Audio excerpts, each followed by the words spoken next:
Oke, Bismillahirrahmanirrahim. Assalamualaikum warahmatullahi wabarakatuh. Selamat datang di video ini.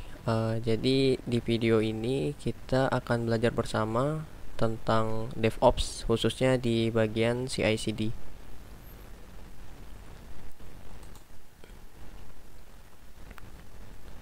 Oke, sebelumnya perkenalkan, nama saya Ahmad Bahyaki Saputra.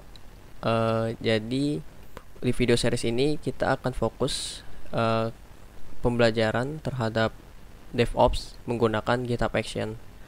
Nah, di part pertama ini kita akan berkenalan dengan CI/CD. Oke, sebentar saya nyalakan. Oke, sip. Oke, jadi apa aja sih yang akan pelajari pada video kali ini? Jadi kita akan kenalan dulu apa sih itu CI/CD komponen, lalu kenapa sih kita harus mengimplementasikan CI/CD, dan kita akan kenalan juga nih apa aja tools yang biasa dipakai untuk CI/CD, lalu dan gimana sih cara kita implement si CI/CD ini. Oke, sebelum kita lanjut, mungkin kita akan preview sendiri dulu alur development software sebelum adanya CI/CD ya. Nah, jadi gini teman-teman, sebelumnya tuh dalam pengembangan software itu ada dua side ya. Yang pertama tuh developer atau biasa kita sebut dev, dan yang kedua itu adalah ops ya, atau biasa kepanjangan itu operation lah. Nah, developer ini biasanya tugasnya untuk ngedevelop ya, sesuai dengan namanya. Dan kalau operation ini adalah yang bagian untuk maintenance server atau deploy ke server ya gitu. Jadi dia yang handle servernya. Nah, jadi developer membuat program atau aplikasi. Nah, setelah berhasil selesai, biasanya dia akan nge-ship code gitu. Nah, setelah dikirim codingannya atau aplikasinya ke bagian ops, nah si ops akan lanjut ngedeploy ke servernya, mulai dari integrasi, terus ngedeploy database, mungkin kalau dia database ya, lalu dan lain sebagainya gitu. Nah, itu dilakukan secara manual oleh si ops. Nah, biasanya kalau misalkan ada error di servernya, misalkan ada runtime error ataupun apapun itu, dan biasanya si ops ini akan melakukan feedback. Nah, feedbacknya ini akan diberikan ke developer kalau misalkan aplikasinya itu nggak terintegrasi dengan server productionnya, kayak gitu. Dan ini memakan waktu yang cukup lama ya teman-teman. Jadi dari mulai developer ini untuk buat aplikasinya sampai nge-ship code itu kan dilakukan secara manual. Nah, jadi ini memakan waktu yang cukup lama. Nah, oleh karena itu banyak dari dimunculkanlah ya teknologi bernama DevOps itu, yang dilakukan secara continuously. Nah, kita akan coba kenalan dengan culture-nya.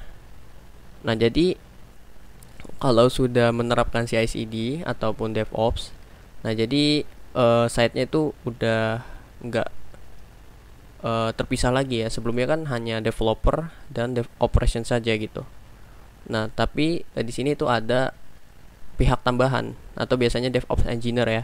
Nah, biasanya DevOps engineer akan membuat pipeline. Nah, ini biasanya di sini kita menggunakan GitHub, nah yang sangat powerful ya, dan tentunya gratis. Jadi teman-teman juga bisa lakukan lab sendiri.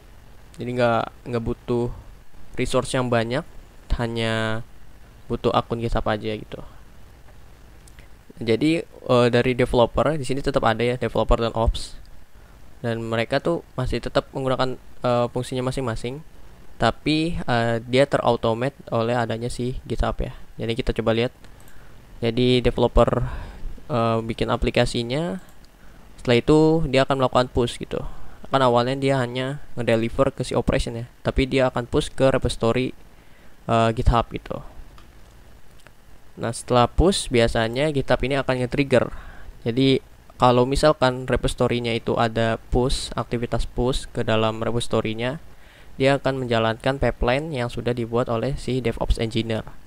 Nah, dia ini automate tes dari tesnya, dites dulu nih aplikasinya tuh udah terintegrasi atau belum, udah dependencies-nya tuh udah aman atau belum gitu. Terus build. Nah, di build ini biar mudah untuk di deliver dan di deploy-nya ke server gitu.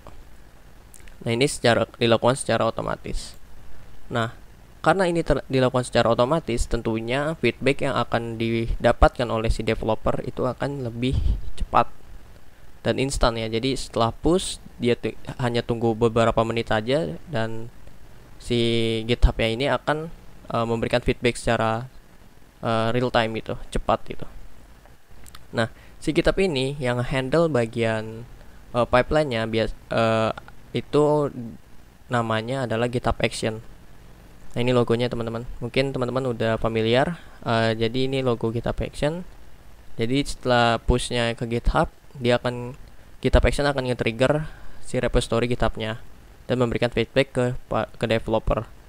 Nah, lalu pertanyaannya, operation ini tugasnya apa gitu? Nah, operation tetap ada tugasnya. Jadi dia akan memaintain servernya. Jadi dia mulai monitor apakah servernya butuh pemeliharaan atau butuh tambahan resource atau scale up. Nah, dia akan memonitor gitu. Nah, biasanya ini kan hanya di bagian CI/CD ya. Nah, mulai di sekarang tuh udah mulai tren beberapa tools yang mau automate semuanya gitu. Nah, oke, kita akan coba kenalan ya dari beberapa fase-fase di DevOps. Oke, di sini kita bisa lihat ya, ini adalah culture DevOps. Jadi mulai dari plan, membuat programnya atau code, lalu build, test, release, deploy, operate, sampai ke monitor, itu dilakukan secara continuously. Yang artinya ini dilakukan secara terautomasi gitu. Sebisa mungkin diautomasikan semua agar mengefisienkan waktu saat melakukan development software gitu. Nah, dari sini kan kita untuk CI/CD itu dia mengcover dari code, build, dari build, test, release, deploy, sampai ke operate itu. Nah, di bagian sini itu udah beda lagi, bukan CI/CD, tapi dia tetap ada tools untuk mengautomasikannya gitu. Nah, biasanya untuk yang operate ini juga ada seperti Vagrant untuk deployment deployment VM instance. Kalau teman-teman menggunakan cloud platform itu bisa. Jadi untuk staging release-nya dia akan deploy dulu si provisioning si instance-nya. Oke, gitu ya. Ini jadi untuk DevOps culture-nya dilakukan secara automate dan continuously ya. Dari gambarnya aja ini kan udah infinite loop ya. Oke, jadi kita akan coba kenalan dulu dengan CI/CD nih. Nah, sebelumnya kan kita udah belajar tentang culture-nya ya. Nah, kenapa CI/CD itu harus diterapkan? Nah, ini kita teman-teman akan tahu di sini. Oke, jadi kita akan kenalan dulu dari CI-nya. CI itu apa sih? CI, ini terbang. Nah, itu bukan ya. Jadi CI ini adalah continuous integration. Jadi di mana si programnya itu akan diintegrasikan dengan production server ya, production environment. Nah, production environment dengan local environment kan itu tentunya berbeda ya. Dari mulai dependencies-nya, terus spec-nya itu juga berbeda.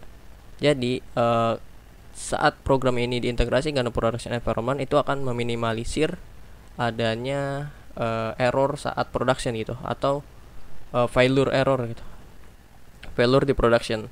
Jadi saat program ini di deploy secara continuous juga, nah itu dia akan aman gitu, setidaknya meminimalisir gitu.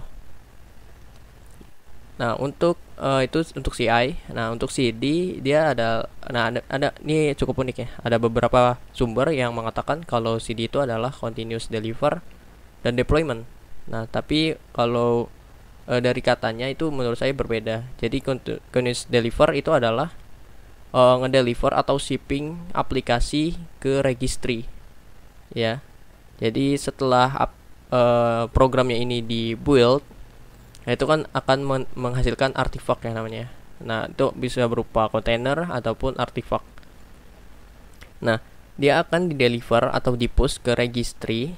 Nah ini tempat simpelnya itu tempat penampungan aplikasi yang sudah di build gitu, registry ataupun package storage gitu. Nah selanjutnya setelah di deliver, nah dia akan melakukan deployment. Nah CD ini deploy untuk menginstal ke servernya. Jadi setelah di push ke registry, dia akan langsung diinstalkan di servernya, dijalankan itu ya. Oke, ya ini pengertian simpelnya. Kita akan coba kenalan lebih dalam dari CI dan CD-nya. Oke, jadi CI. Nah, tadi kan kita udah tahu kalau dia itu kerjaannya tuh untuk mengintegrasikan dengan production environment. Nah, jadi gini cocoknya untuk apa sih? Nah, biasanya dia diterapkan atau berguna banget kalau misalkan kita bekerja di multiple developers ya. Jadi kalau misalkan banyak developer dan kerjaannya tuh beda-beda tuh. Jadi fitur A siapa yang ngerjain, fitur B siapa yang ngerjain.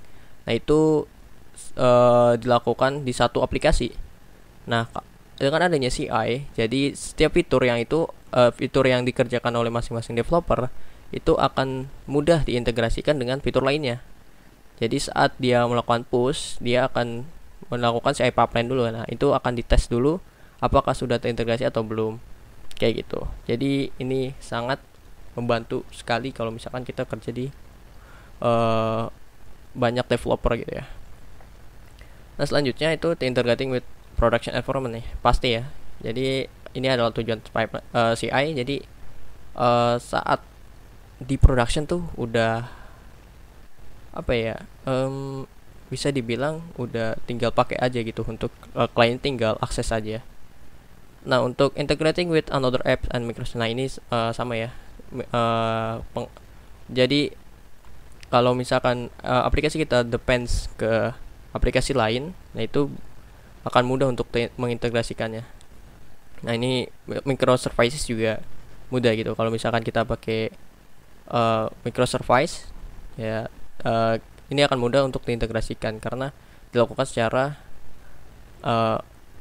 terautomate. Jadi kalau misalkan kita secara manual, bisa dibayangin microservice kan nggak hanya 1, 2, 3 ya, tapi lebih bisa ratusan gitu. Jadi CI ini sangat membantu di dalam microservice juga. Oke, jadi ini gambaran simpelnya untuk CI proses. Jadi fitur A, fitur B dikerjakan oleh masing-masing developer. Nah, ini biasanya akan melakukan pull request ataupun push. Biasanya pull request ya, agar nggak langsung merge ke repository master, brand master. Jadi dia biasanya akan nge-pull request dulu. Nah, start pull request ini CI itu akan nge-trigger gitu. Oh, di repository-nya ada pull request, dia akan langsung nge-trigger untuk menjalankan CI pipeline-nya. Dites lah si fitur A ini atau fitur B apakah sudah terintegrasi dengan production environment atau belum, dan setelah kalau misalkan udah tuh biasanya dia akan nge-build itu dan dijalankan di staging area dulu. Kalau misalkan sudah berhasil dan nggak ada errornya, dia biasanya akan langsung merge atau allow dulu gitu, allow merging ke main repository, main branch ataupun master gitu. Nah, ini simple ya teman-teman untuk CI prosesnya. Jadi hanya seperti ini. Selanjutnya kita akan coba kenalan dengan CD-nya. Oke. Jadi CD itu apa? Tadi kan ada deployment dan deliver ya. Nah, simpelnya ya, setelah dibuild aplikasinya itu biasakan di-push ke registry atau package storage, lalu di-deploy ya. Ini simple banget.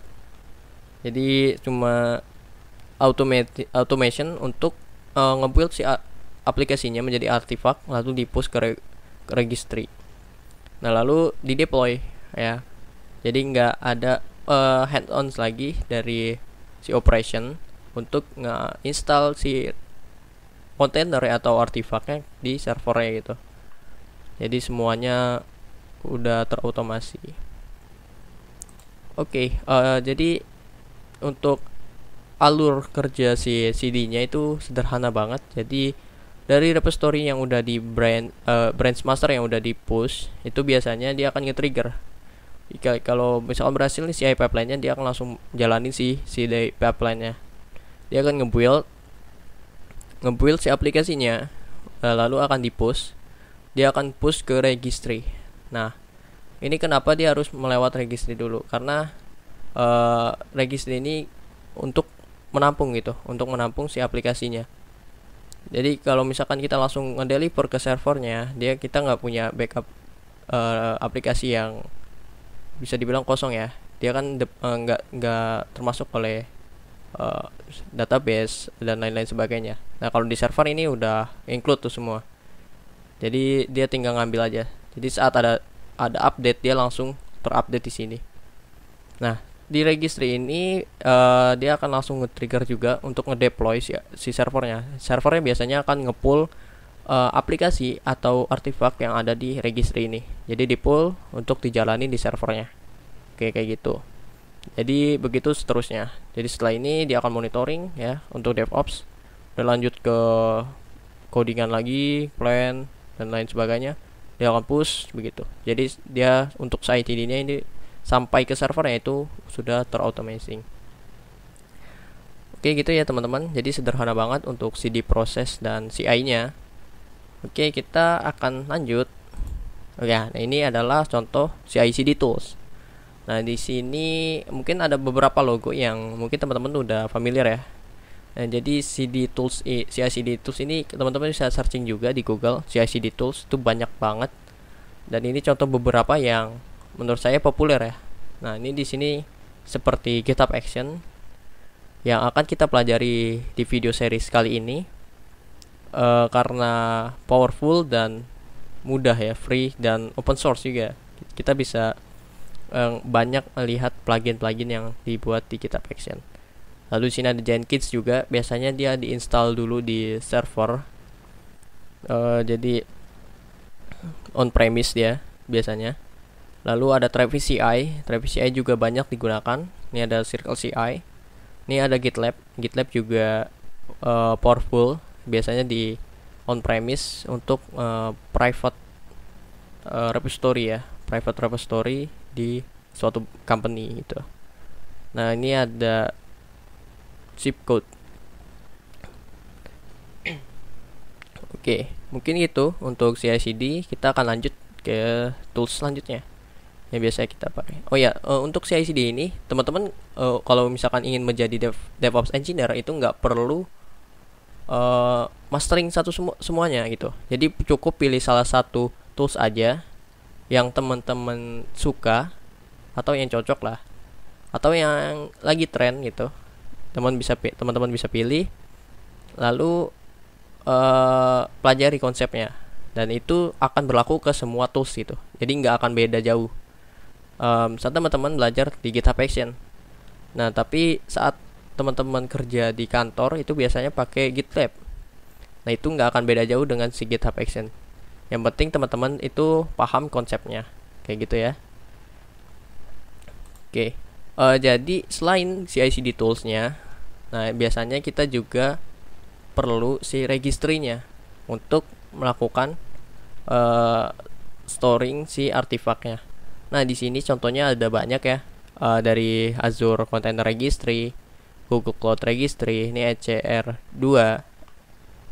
Nah, ini punya AWS. Nah, di sini ada juga Docker Hub yang gratis untuk unlimited public registry. Nah, untuk private-nya biasanya dia dikasih 1. Nah, di sini juga ada GitHub. Nah, GitHub itu juga punya registry namanya GHCR gitu, atau GitHub Container Registry. Nah gitu ya. Jadi powerful banget nih GitHub. Jadi udah gratis, open source ya. Project kita juga bisa ditaruh di sana. Dan yang penting kita tuh tahu konsepnya. Oke. Nah jadi pertanyaan kenapa kita harus mengimplementasikannya gitu. Jadi kalau misalkan ini cocok banget nih untuk teman-teman yang menginginkan proses developannya itu cepat ya. Jadi nggak banyak delay gap waktunya antara development dan mengoperasikan si aplikasinya gitu. Lalu ini juga cepat untuk tracking issue ya. Jadi karena semuanya terautomate, si developer akan mendapatkan feedback yang cepat juga gitu dari si